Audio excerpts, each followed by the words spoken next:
Human trafficking is considered to be a form of modern-day slavery. We oftentimes disconnect slavery with trafficking, but when you talk about work for absolutely free under coercive conditions, we're talking about slavery. So the two are inherently tied with each other. Columbus appears to be a problem because it is so close to Toledo. Toledo is considered to be a hub for the state of Ohio. A lot of people know that Toledo, Ohio has a huge problem. I think they're number 3 or 4 in the country for teenage prostitution recruitment.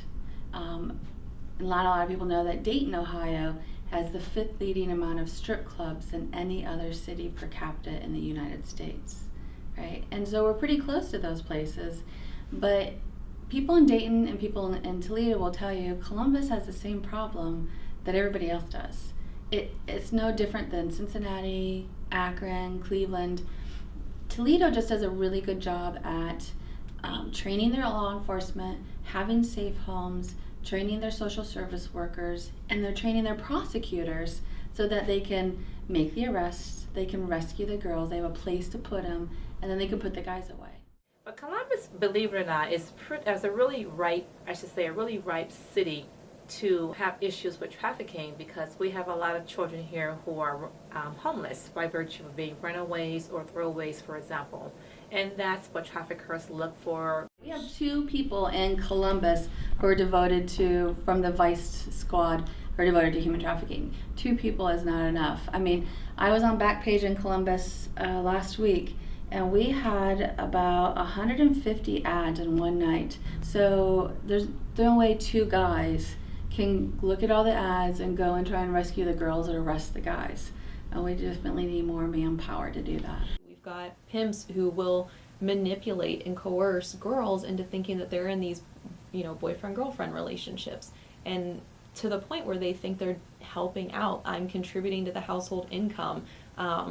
They'll use things like, you're so good at this, why would you be giving it away for free? It's all this coercion, and even when they're violent towards them, they may still have formed this, what we call a trauma bond, and not be able to escape that relationship. So, and a lot of people think that trafficking means you've been kidnapped, and that's really not what it is most of the time. When I was 15, I was targeted by a group of guys, and about 6 months went by of them always being there. One in particular being really nice, and kind of got a crush on him.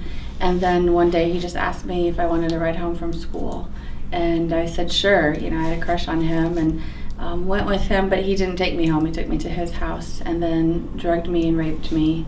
And then his other cousins were there, and they took pictures, and they took those pictures and blackmailed me with them.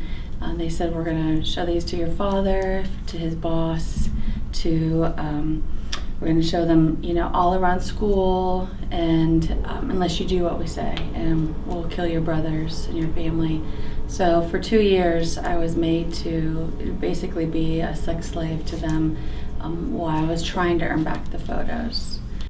When people just want to know generally what is human trafficking, I say it's the exploitation of another human being for the financial gain of someone else.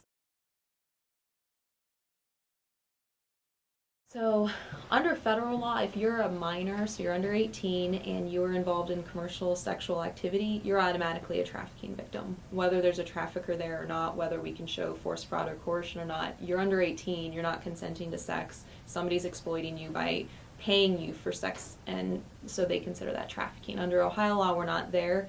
Under Ohio law, you could be an 8-year-old engaged in commercial sex, and you'd still have to prove compulsion to show that that child was being trafficked, which is somewhat strange. And it happens right under our noses unbelievably, because people, including parents, relatives, teachers, law enforcement officers, social workers, oftentimes do not identify victims as such, and partly because victims are so emotionally brainwashed and traumatized by their abusers, the traffickers, their pimps, that they themselves do not identify as traffickers, as trafficked victims.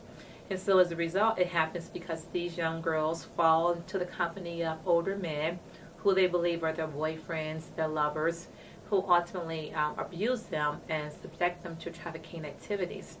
Actually, our suburbs and the rural areas, it's going to happen everywhere. We've got people traveling to Columbus with money, They stay in nice hotels. So a lot of times we think, oh, this is happening in those really, sketchy looking hotels, those motels.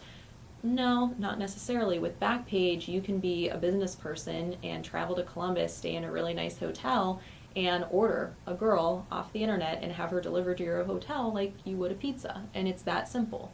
And it's generally minors that they want.